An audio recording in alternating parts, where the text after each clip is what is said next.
Bienvenue dans l'essentiel du dessous des cartes. Aujourd'hui, direction le poste frontière de Zaoni, point de passage de l'Ukraine vers la Hongrie pour des milliers d'Ukrainiens.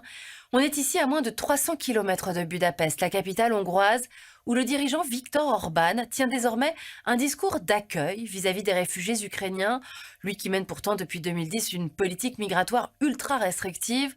Orban, réélu début avril, quatrième victoire consécutive.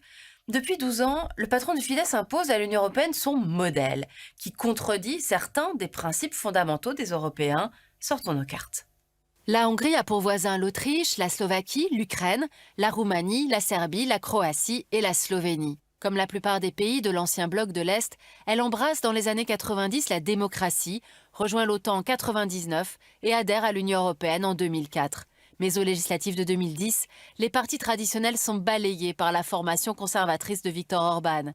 Le nouveau Premier ministre revendique l'exercice d'une démocratie illibérale, concept qu'il emprunte au politologue américain Fareed Zakaria.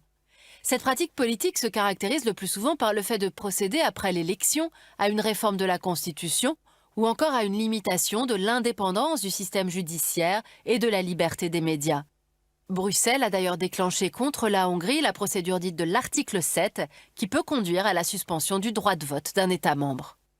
Autre action actuellement menée par Bruxelles contre Budapest, conditionner le versement des subventions au respect des principes fondamentaux.